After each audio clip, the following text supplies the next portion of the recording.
नमस्कार दोस्तों, पाथफाइंडर पर आप सभी का स्वागत है। मेरा नाम निधि है। दोस्तों, दिल्ली के सीएम अरविंद केजरीवाल को अभी फिलहाल तो राहत नहीं मिलने वाली है।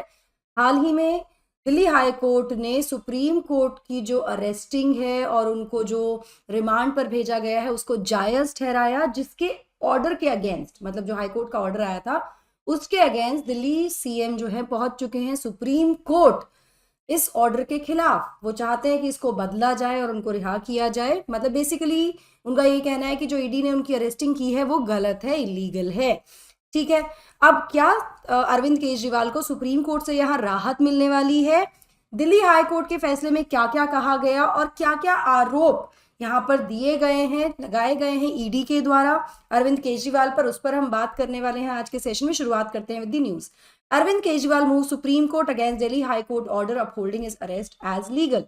मतलब यहाँ पर दिल्ली हाई कोर्ट ने उनकी अरेस्टिंग को लीगल कहा है। यहीं जो अरविंद केजरीवाल है वो कहते हैं कि जो ईडी ने उनको अरेस्ट किया है वो गलत किया है, वो इलीगल है। ठीक है, चलिए न्यूज देख लेते हैं।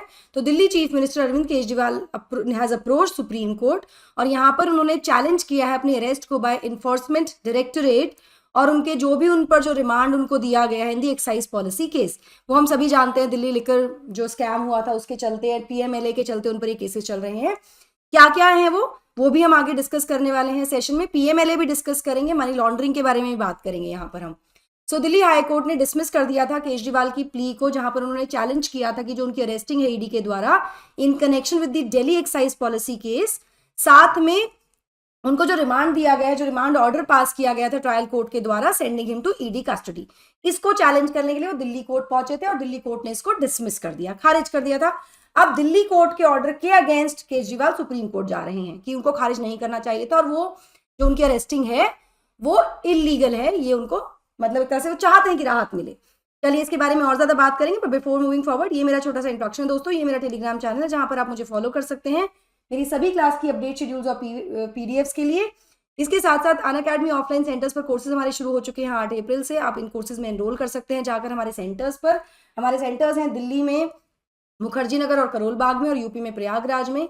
इन सेंटर्स पर ना केवल आपको यूपीएससी की प्रिपरेशन कराई जा रही है, बल्कि आपको बहुत सारे और बेनिफिट्स मिलते हैं, जैसे आपको 1-on-1 मेंटोरशिप मिलती है, एजुकेटर डाउट सॉल्विंग सेशंस आपके यहाँ कराए जाते हैं, फ्री वाईफाई और लाइब्रेरी फैसिलिटी का भी आप अवेल कर सकते हैं इन सेंटर्स पर। साथ ही आपको करंट अफेयर की क्लासेस भी यहाँ पर मिल रही हैं। तो सेंटर जाकर विजिट कीजिए या फिर एनरोल करने के लिए इस क्यूआर कोड को स्कैन कीजिए और ये कोड यूज करना मत भूलिएगा। ये कोड आप यूज करते हैं तो आपको 40% तक का डिस्काउंट मिल जाता है कोर्स फीस पर। साथ ही जो हमारा स्कॉलरशिप टेस्ट है वो और बेहतर और बड़ा हो गया है, जहां पर आपके जो क्वेश्चन है उनको क्यूरेट किया जा रहा है टॉप एजुकेटर्स के द्वारा, और आप स्कॉलरशिप्स और गिफ्ट्स जीत सकते हैं from a pool of ₹1 crore. कब होने वाला है? 14 अप्रैल को होने वाला है सुबह 9 बजे। और रजिस्टर करने के लिए आपको इस क्यूआर कोड को स्कैन करना है और खुद को रजिस्टर कर देना है सबसे बड़े स्कॉलरशिप टेस्ट के लिए। चलिए चलिए तो अब बात करते हैं कि कोर्ट ने रिजेक्ट क्यों किया चैलेंज को। तो दिल्ली हाई कोर्ट ने केजरीवाल के चैलेंज टू अरेस्ट को बेसिकली रिजेक्ट कर दिया under the prevention of money laundering act. और साथ में ये भी कहा गया कि भाई जो फाइल्स और मटेरियल प्लेस किए गए हैं ना कोर्ट के समक्ष, उनसे पता लगता है कि जो भी मैंडेट ऑफ लॉ है, मतलब जो भी चीजों, जो कानूनी तौर पर जो आवश्यक चीजें हैं उनको फॉलो किया गया है ईडी के द्वारा। साथ ही जो ट्रायल कोर्ट का ऑर्डर है वो कोई 2 लाइन का ऑर्डर नहीं है, इसमें स्टेटमेंट्स दी गई हैं जो कि ईडी के पास है, विच आर फ्रॉम दी हवाला डीलर्स। मतलब जो मनी लॉन्ड्रिंग हुई है वहां पे जो हवाला डीलर्स हैं उनकी स्टेटमेंट्स भी ट्रायल कोर्ट के पास थी, जिसके बाद ये ऑर्डर आया है और इस ऑर्डर में ये स्टेटमेंट्स भी प्रोवाइड की गई हैं। साथ साथ यहाँ पर बात की गई है आप कैंडिडेट्स की इन गोवा इलेक्शंस, मतलब उनकी स्टेटमेंट भी यहाँ पर ईडी के द्वारा प्रोवाइड की गई है, जिसके बाद इनको अरेस्टिंग और रिमांड पर भेजा गया है। यहाँ पर कोर्ट ने कहा, कोट अनकोट, कि ये जो कोर्ट है ये कहता है कि जो ईडी ने किया है उनके पास इनफ मटेरियल है, स्टेटमेंट्स हैं अप्रूवर्स की और उनके अपने कैंडिडेट्स की, मतलब गोवा के में जो आपके कैंडिडेट्स हैं उनकी स्टेटमेंट है, जिनसे पता लगता है कि पैसा जो है वो इस्तेमाल हुआ है गोवा इलेक्शंस के लिए। और कहीं ना कहीं ये पूरी तरह से चेन प्रोवाइड कर देता है regarding the money that was sent for Goa election. मतलब जायज मटेरियल है, इनफ मटेरियल है कि आपको अरेस्ट किया जाए और आपको रिमांड में भेजा जाए। ये दिल्ली कोर्ट ने कहा था, दिल्ली हाई कोर्ट ने कहा था। ये जो ऑर्डर है इसको पास किया गया है बाय जस्टिस स्वर्णाकांत शर्मा। उन्होंने कहा कि भाई एविडेंस काफी है केजरीवाल के इन्वॉल्वमेंट को लेकर in this scam, in the liquor policy scam. साथ ही हाईकोर्ट ने यह भी कहा कि जो पैसा यहां से आया था ना, इसके भी प्रूव्स हैं कि वो पॉलिटिकल कैंपेनिंग के लिए यूज किया गया था 2022 के गोवा लेजिस्लेटिव असेंबली इलेक्शंस के लिए। जल्दी से दिल्ली लिकर स्कैम के बारे में बात कर लेते हैं। तो आम आदमी पार्टी लेड जो गवर्नमेंट थी दिल्ली की, उसने दिल्ली एक्साइज पॉलिसी 2021-22 को इंट्रोड्यूस किया नवंबर 2021 में। इस पॉलिसी के अंडर सरकार ने विड्रॉ कर लिया था अल्कोहल बिजनेस से और परमिट किया था प्राइवेट ऑपरेटर्स को कि भाई प्राइवेट ऑपरेटर्स अब रन करेंगे दिल्ली का देख के लिकर स्टोर्स। हाउएवर जब ये हुआ तो दिल्ली के जो लेफ्टिनेंट गवर्नर हैं वीके सक्सेना, उन्होंने ऑर्डर कर दिया कि इन्वेस्टिगेशन, ये आरोप लगाते हुए कि इस पूरे पॉलिसी में कुछ ना कुछ इरेगुलेशंस हैं, इसकी फॉर्मुलेशन में इरेगुलेशंस हैं, जिसके लिए उन्होंने इन्वेस्टिगेशन ऑर्डर कर दी। इसके बाद सीबीआई ने एक एफआईआर फाइल की, जिसके बाद ईडी ने अपनी पूरी जो प्रोब है उसको लॉन्च किया। इस पॉलिसी को मैं आपको बता दूं कि स्क्रैप कर दिया गया था जुलाई 2022 में ही, मतलब कुछ महीनों बाद ही इसको स्क्रैप भी कर दिया गया, लेकिन उससे पहले ही पूरा स्कैम ये हो चुका था। यहाँ पर केजरीवाल चौथे ऐसे हाई प्रोफाइल नेता हैं जिनको अरेस्ट किया गया है स्कैम में, आफ्टर टॉप आम आदमी पार्टी लीडर मनीष सिसोदिया जो कि डेप्यूटी सीएम भी थे, और संजय सिंह जो फिलहाल बेल पर बाहर भी आ चुके हैं, और भारत राष्ट्र समिति की लीडर के कविता ऑल्सो। मतलब ये 4 लीडर्स हैं जो हाई प्रोफाइल अरेस्टिंग इस केस में अभी तक हो चुकी है। चलिए, दिल्ली जो लिकर पॉलिसी स्कैम है इसके बारे में तो हमको जानकारी है ही। जल्दी से prevention of money laundering act 2002 भी समझ लेते हैं।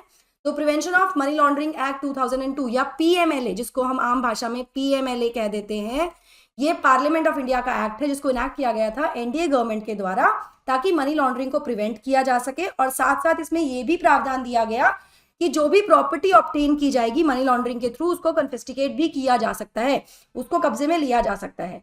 ये जो prevention of money laundering act है और जो रूल्स हैं जो नोटिफाई किए गए हैं इसके अंडर, वो इफेक्ट में आए थे 1 जुलाई 2005 से।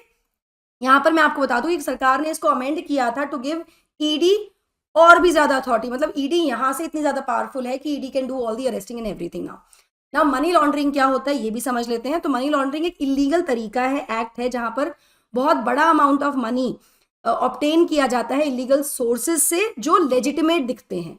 यहाँ पर prevention of money laundering act जो था 2002 का, उसको इनिशियली इनैक्ट किया गया था ताकि इस तरह के जो क्रिमिनल ऑफेंसेज हैं ऑफ लीगलाइजिंग इनकम और profit derived from illegal sources, उसको कॉम्बैट किया जा सके, उसको एक तरह से कह सकते हैं कि उसको कम किया जा सके, मिनिमाइज किया जा सके, उसके अगेंस्ट चार्जेस लगाए जा सके। इस एक्ट के द्वारा एम्पावर किया गया था सरकार को कि वो सीज कर सकती है प्रॉपर्टी डिराइव फ्रॉम और involve in an illegal act. Money laundering को एक तरह से मल्टीप्लायर भी देखा जा सकता है ऑफ क्रिमिनल एक्टिविटीज, क्योंकि जो भी क्रिमिनल्स हैं उनको इकोनॉमिक पावर मनी लॉन्ड्रिंग से ही मिलती है। पैसा कहाँ से आ रहा है? यहीं से तो आ रहा है। ठीक है, तो this was about PMLA, this was about Delhi excise policy case. And क्या अरविंद केजरीवाल को इसमें राहत मिलने वाली है सुप्रीम कोर्ट से, इसकी जानकारी हमें कल या परसों तक हो जाएगी। आज ही वो इस दिल्ली हाई कोर्ट के ऑर्डर के अगेंस्ट सुप्रीम कोर्ट पहुंचे हैं। क्या होता है इसमें आगे, जानकारी के लिए हम फिर से एक वीडियो बना देंगे दोस्तों। बिफोर वाइंडिंग अप, यूपीएससी अगर आप प्रीलिम्स की तैयारी कर रहे हैं और आप जानना चाहते हैं स्ट्रैटेजी टू क्रैक प्रीलिम्स 2024, तो आपके लिए एक पॉडकास्ट हमने सीरीज शुरू की है जिसका लिंक आपको डिस्क्रिप्शन बॉक्स में मिल जाएगा। इस सीरीज में ना केवल आपको 2024 को क्रैक करने की स्ट्रैटेजी मिलेगी, बल्कि यूपीएससी की तैयारी इन जनरल को लेकर जो भी आपके डाउट्स कंफ्यूजन उनको भी क्लियर किया जाएगा। Go check it now. That will be all from my side. I hope you like the session. Do not forget to like, share and subscribe to the channel, and also hit the bell icon so that you get notifications about our latest updates. Thank you so much. God bless. Take care. Bye bye.